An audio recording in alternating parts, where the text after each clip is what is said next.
आकाश सवान और आप आकाश सवान journalist YouTube channel देख रहे हैं। 2 दिन पहले ये खबर सामने आई कि जुए की प्रमोशन के इल्ज़ाम में जो सादुर रहमान डकी भाई हैं, उनके जो दोस्त हैं असद नदीम, जिनको बाबा ओबी के नाम से जाना जाता है, उनको भी गिरफ़्तार कर लिया गया है। लेकिन मैंने 2 दिन ये खबर नहीं दी। वो इस वजह से नहीं दी कि जब तक कोई खबर कंफर्म ना हो जाए तब तक हम खबर जो है वो शेयर नहीं करते। मैंने 2 दिन इस खबर को तलाश किया, मुख्तलिफ अदालतों में विज़िट किया, वहाँ से डाटा इकट्ठा किया। तो अब जब वो खबर कंफर्म हो चुकी है तो ये खबर मैं आपके सामने शेयर कर रहा हूँ कि जो डकी भाई के जो दोस्त हैं बाबा ओबी, उन्हें क्यों गिरफ़्तार किया गया, किसके कहने पे गिरफ़्तार किया गया, आगे इस वाले से क्या पेशरफ्त होगी।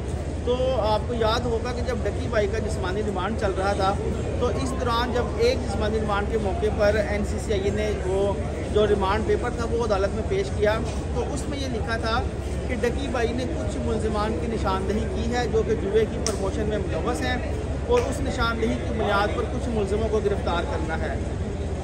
तो अब ये जो बाबा ओबी की गिरफ़्तारी हुई है ये बेसिकली डकी भाई के कहने पे हुई है। ये मैं नहीं कह रहा, ये मैं रिमांड पेपर जो अदालत में पेश किया गया है वो मेरे पास है, वो मैं स्क्रीन पे भी लगा देता हूँ। तो ये आप सब भी ये देख सकते हैं कि इसमें ये लिखा हुआ है, कोर्ट ने अपने ऑर्डर में लिखा है कि जो NCCI के तफ्तीशी अफसर हैं उन्होंने ये स्टेटमेंट दी है कि डकी भाई ने अपने दोस्त बाबा ओबी की निशानदही की कि वो भी उनके साथ जुए की प्रमोशन में मुलव्वस पाए गए हैं, लिहाजा उनको भी गिरफ़्तार किया जाना चाहिए। उस पर अदालत ने जो बाबा ओबी हैं डकी भाई के दोस्त, उनका 4 दिन का जिस्मानी रिमांड दिया और ये कहा कि इनको जो है वो आप शामिल तफ्तीश करें और इनसे इन्वेस्टिगेशन करें। अब कहानी में ट्विस्ट यहाँ पर आता है कि जब डकी भाई का जिस्मानी रिमांड चल रहा था तो उस दौरान हमने देखा कि बहुत से ये इल्ज़ाम आए कि शायद डकी भाई पर टॉर्चर किया गया, मेंटली और फिज़िकली भी।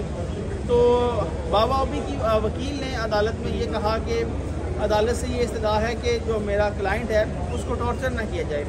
तो ये भी अदालत ने अपने ऑर्डर में लिख दिया कि ये जो बाबा ओबी हैं असद नदीम साहब, इनको मेंटली और फिज़िकली टॉर्चर ना किया जाए। ये बहुत बड़ा स्टेटमेंट है जो अदालत ने जो मुल्ज़िम के वकील हैं उनके कहने पर ये स्टेटमेंट जो है वो अपने ऑर्डर में लिखवाया और NCCI को डायरेक्शन दी कि वो जो है वो इस हवाले से उसको मेंटली और फिज़िकली टॉर्चर ना करें बल्कि अपनी तफ्तीश इंतज़ाम करें, मुकम्मल करें।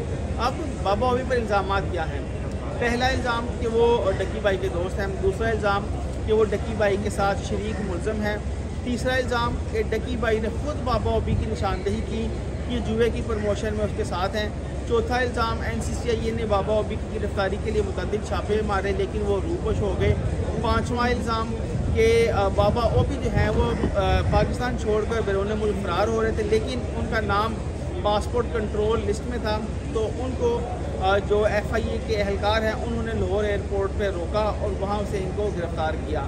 तो इन 5 इल्ज़ामात को लेकर इतवार के रोज़ NCCI की टीम माफ़ कीजिएगा, इतवार के रोज़ NCCI की टीम जुडिशल मजिस्ट्रेट के सामने पेश हुए।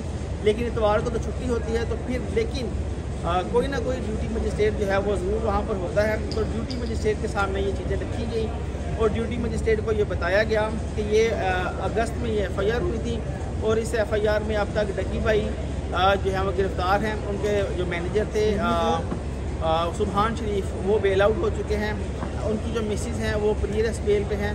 चौथा मुल्ज़म ये जो अभी गिरफ़्तार हुआ है डकी का दोस्त बाबा ओबी जिसे असद नदीम कहा जाता है, ये मुल्ज़िम है और उसके साथ मुतअद्दिद लिंक्स भी लगाए गए हैं अपने जो क्लेम है उसको प्रूव करने के लिए कि कैसे बाबा ओबी और डकी भाई दोनों मिलकर जो है वो जुए की प्रमोशन में मुलव्वस रहे हैं।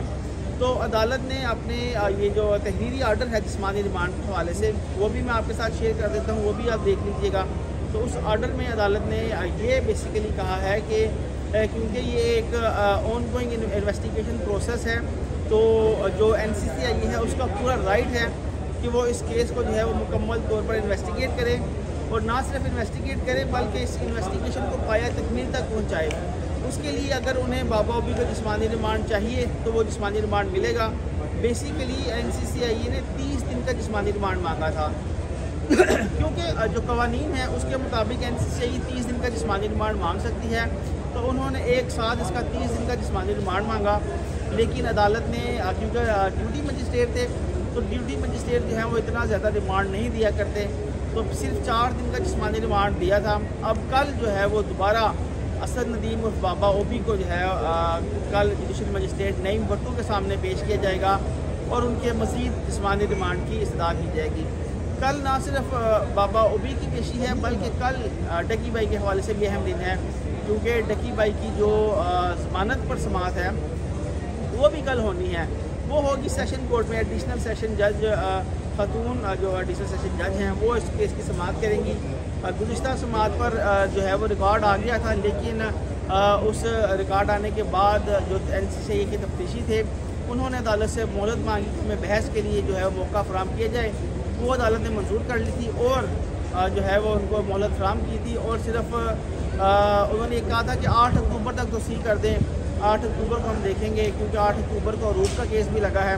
लेकिन क्योंकि ये पोस्ट टेस्ट बेल है और जो कवानीन है उसके मुताबिक इसको जल्दी डिसाइड करना होता है, तो सिर्फ 2 अक्टूबर का वक्त दिया गया था। अब कल जो है वो डकी भाई, एक तरफ डकी भाई की ज़मानत होगी, दूसरी तरफ उसका जो दोस्त है ओबी भाई, ओबी बाबा ओबी जो भी इसका नाम है, असद नदीम बाबा ओबी, उसको पेश किया जाएगा जुडिशल मजिस्ट्रेट के रूबरू जिस्मानी रिमांड के लिए।